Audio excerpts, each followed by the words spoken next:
Good morning everybody. मैं गौरव शर्मा और एक बार फिर से आप मुझे देखना शुरू कर चुके हैं लिटरेटी अड्डा पे। पिछला मैं एक लेक्चर दे चुका हूँ, मैं समझता हूँ वो आपने देखा होगा। यदि नहीं देखा है तो आप उसको एक बार देखिए। बेसिक इन्फॉर्मेशन कुछ इस प्रकार है कि मैंने पिछली क्लास में आपको बताया था कि इंटरव्यू में किस प्रकार के कपड़े पहन के जाना चाहिए, है ना? किस प्रकार का आपका हुलिया होना चाहिए, ठीक है? उसके साथ-साथ मैंने आपको पिछली क्लास में ये बताया था कि बेसिक डिफरेंसेस क्या हैं एमपीपीएससी या पीसीएस के इंटरव्यू से, जो कि अलग है पीएचडी कराने वाले इंटरव्यू से। उदाहरणार्थ एमआईटी, सेंट्रल यूनिवर्सिटीज़ या फिर वो यूनिवर्सिटीज़ जो पीएचडी करवाती हैं। तो ये कल की बात थी। फिर मैंने उसके बाद में जब क्लास खत्म कर रहा था, तो मैंने आपको बताया था कि हम अगली क्लास में डेफ के ऊपर चर्चा करेंगे। लेकिन चूँकि मैंने ऐसा बोला था, उसके बाद में मैंने कल क्लास देने के बाद में थोड़ा-सा इस पे विचार किया, तो मुझे समझ आया कि अगर मैं डायरेक्ट सीधा डेफ के ऊपर जाता हूँ, तो इसमें एक बीच की सीढ़ी छूट जाएगी। तो पहले मैं उसके बारे में आपसे बात करूँगा, उसके बाद में हम बात करने लग रहे होंगे डेफ की एनालिसिस पे, ठीक है? तो सुनिए, पहली बात तो ये कि हम यदि इंटरव्यू देने जा रहे हैं तो हमें इंटरव्यू की पूरी प्रक्रिया के बारे में ज्ञान होना चाहिए। किस प्रकार से इंटरव्यू लिए जाते हैं, कैसे आप वहाँ उपस्थित होंगे, क्या-क्या होगा, पहले मैं आपको उससे रूबरू करवाता हूँ, उसके बाद में हम आगे बढ़ेंगे। देखिए, मान लीजिए आपका आज इंटरव्यू है और आप इंटरव्यू देने जा रहे हैं। तो आप इंटरव्यू देने जाएँगे तो आप सबको एक कक्ष में उपस्थित होने से पहले एक बाहर रूम में आपसे आपका लगेज ले लिया जाएगा, आपके पास जो भी सामान है। वहीं आपका सेल फ़ोन भी जमा करा लिया जाएगा, ठीक है? ये सब होने के बाद में जब आप आगे बढ़ेंगे तो आप सबको एक बड़े से कक्ष में इकट्ठा कर दिया जाएगा। इकट्ठे हो जाएँगे, उसके बाद में वहाँ काउंटर्स लगे हुए हैं, तकरीबन 3 से 4 काउंटर हैं। हर काउंटर पे एक लिस्ट मिलेगी, उन लिस्ट्स में बच्चों का नाम होगा, ठीक है?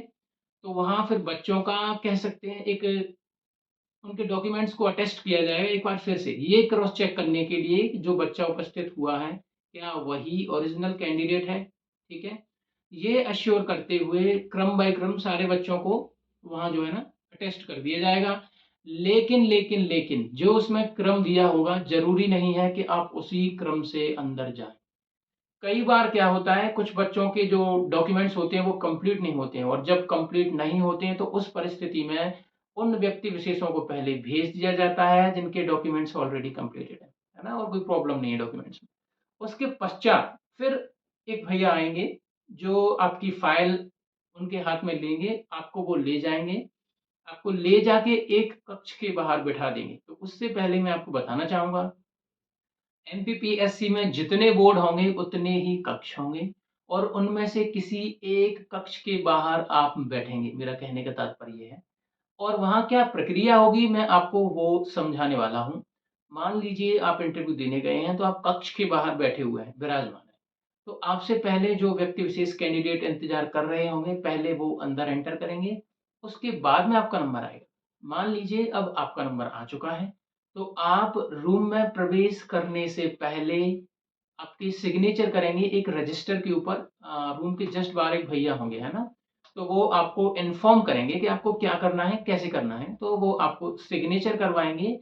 वो एक उपस्थिति का रजिस्टर है, उससे हमें ये पता लगेगा कि हम इंटरव्यू देने आए हैं। किसी भी विशेष परिस्थिति में अगर जाँच की आवश्यकता होती है, तो उसके लिए वो उसको यूज़ करते हैं, है ना? सिग्नेचर करवाने का तात्पर्य है कि आप उपस्थित हुए हैं इंटरव्यू देने के लिए। उसके बाद में वो भैया आपको बोलेंगे अब आप जा सकते हैं। तब आप आगे जाएँगे तो अध्यक्ष साहब के गेट के बाहर जो भी बोर्ड मेंबर हैं, है ना? जो बोर्ड मेंबर्स हैं वो एज़ अ प्रेसिडेंट काम करते हैं हर बोर्ड के लिए, ठीक है? तो वहाँ एक भैया खड़े होंगे, तो वो आपके लिए गेट खोलेंगे। एक बात हमेशा याद रखना, जब वो गेट खोलेंगे तब आपको बोलना है थैंक यू सर। वो आपका थैंक यू एक्सेप्ट करेंगे, गेट खुलेगा। आप पहली बार देख पा रहे होंगे बोर्ड मेंबर्स को, ठीक है?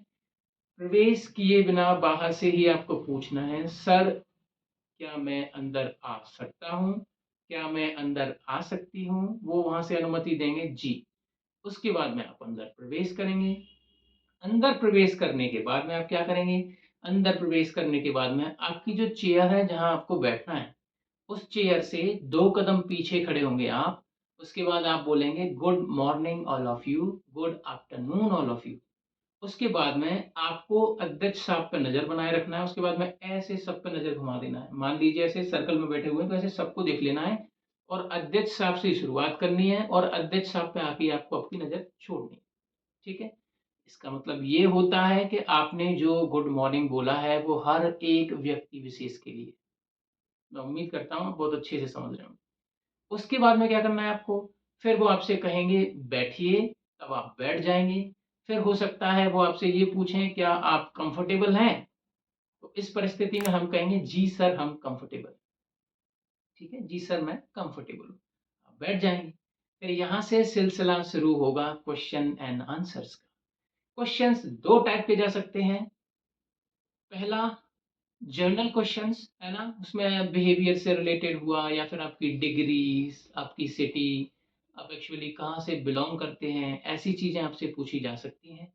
दूसरा आपका सब्जेक्ट, मान लीजिए अगर आप माइनिंग इंस्पेक्टर वाले हैं, माइनिंग ऑफिसर वाले हैं या मेडिकल ऑफिसर से आते हैं, है ना, या असिस्टेंट प्रोफेसर से आते हैं, तो यहाँ सब्जेक्ट अहम भूमिका निभाते हैं, याद कीजिएगा।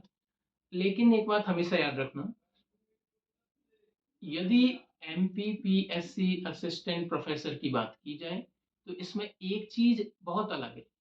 यदि कोई साइंस ग्रुप से आता है या फिर कोई लिटरेचर के ग्रुप से आता है तो वो ये बात विशेष रूप से याद रखे कि उनसे डेफ से बहुत ज़्यादा फालतू की बातें नहीं की जाएंगी। ये मेरा अपना पर्सनल एक्सपीरियंस है, मेरे पास काफ़ी लोग हैं जिन्होंने इंटरव्यू दिया है ना? तो वहाँ डेफ का ज़्यादा कुछ आपसे नहीं पूछा जाएगा, याद रखिएगा। अब पूछा जाएगा तो फिर कहाँ पूछा जाएगा? असिस्टेंट प्रोफ़ेसर में अदर देन लिटरेचर जितने भी ह्यूमैनिटीज़ के सब्जेक्ट हैं, सब में डेफ से पूछा जाता है। Geography, history, political science, sociology etcetera, etcetera, ये सारे सब्जेक्ट्स ऐसे हैं, इनमें डेफ से क्वेश्चन बन जाते हैं, ठीक है? लेकिन साइंस ग्रुप और लिटरेचर इनसे बहुत कम क्वेश्चन आपसे पूछे जाएँगे। यदि पूछे भी जाएँगे तो क्या पूछा जाएगा? फिर हमें ये पता होना चाहिए। यदि पूछा जाएगा तो हमसे बस इतना पूछा जाएगा हमने हमारी डिग्री या फिर हमारी शुरुआती एजुकेशन कहाँ से करी है? और यदि वहाँ से करी है तो क्यों करी है? स्पेशल क्या था? ये चीज़ हमें पता होना चाहिए। इससे आगे जब हम थोड़ा और बढ़ेंगे तो फिर हमें एक बात और पता होना चाहिए और वो ये कि यदि वो हमसे कहें कि हमारा जो इंस्टीट्यूशन है वो अच्छा नहीं है, क्रिटिसाइज़ करेंगे हमारे इंस्टीट्यूशन को हमारे सामने और हमसे उम्मीद करेंगे कि हम भी क्रिटिसाइज़ करें, तो ऐसा बिल्कुल भी नहीं करना है। ये उनका सोचा-समझा विचार है कि वो ऐसी बातें करें जिससे आप उत्सुक होके कुछ उल्टा-सीधा बोलें। गवर्नमेंट की पॉलिसीज़ को, गवर्नमेंट बॉडीज़ को किसी भी हाल में क्रिटिसाइज़ आपको नहीं करना है। ये बात आप हमेशा याद रखिए, ठीक है? बेसिक इन्फॉर्मेशन में यदि आपसे कुछ और पूछा जा सकता है, तो क्या पूछा जा सकता है? आपका नाम क्या है? आपके नाम का अर्थ क्या है? आपके नाम के समानार्थी क्या-क्या हो सकते हैं? अच्छा, ये हो गया आपके नाम से। यदि कोई फ़ेमस पर्सनैलिटीज़ हैं आपके नाम से, तो वो कौन हैं? आपको 2 से 3 लोग ऐसे पता होना चाहिए, ठीक है? ये बेसिक आपके नाम के विषय में हो गया। फिर आपका जो रोल नंबर है, उसका गुणज क्या है? उसका प्लस क्या है? आपको याद रखना है, ठीक है? टोटल कितने डिजिट हैं, आपको ये भी याद रखना है क्योंकि ये सिम्प्लीफाइड फॉर्म ऑफ क्वेश्चन्स हैं। जब इंटरव्यू शुरू होता है, तो कई बार बच्चे को कम्फर्ट करने के लिए वो पूछ लेते हैं, "अच्छा बताइए आपका रोल नंबर क्या है? आपके रोल नंबर का सम क्या है?" कुछ इस प्रकार से क्वेश्चन वो बना देते हैं, तो आपको इनके लिए तैयार रहना चाहिए, मैं इसलिए बता रहा हूँ, ठीक है? अब ये बेसिक क्वेश्चन थे एपी से संबंधित। अब मैं आपसे बात करूँगा अदर देन एपी जिसमें सिविल आ जाता है, ठीक है? तो यदि सिविल की बात की जाए तो सिविल का इंटरव्यू मोस्टली हाइपोथेसिस पर राउंड करता है। वो आपको कोई ऐसी सिचुएशंस, ऐसी घटनाएँ बताएँगे जिनसे वो आपकी सोच का आकलन कर सकें। और फिर अहम बात ये है, हम और आप सब जानते हैं कि सिविल के सब्जेक्ट्स कितने वास्ट हैं, तो उनसे different different diverse kind of question बनाने का प्रयास करते हैं और हर क्वेश्चन में वो आपकी एक चीज़ ज़रूर नोटिस करेंगे, वो है आपका विचार कि आप किस प्रकार से सोचते हैं, ठीक है? बाकी ओपन एंडेड है, डेप्थ से भी जितने उल्टे-सीधे क्वेश्चन बन सकते हैं, वो बनाने का प्रयास करते हैं, उल्टा-सीधा पूछते हैं, जितना हो सकता है उतना। ये सिविल की बात हो गई, यदि माइनिंग इंस्पेक्टर या मेडिकल ऑफिसर हो, तो इनके अपने अलग-अलग सब्जेक्ट हैं, जैसे जियोग्राफी, जियोलॉजी, ठीक है?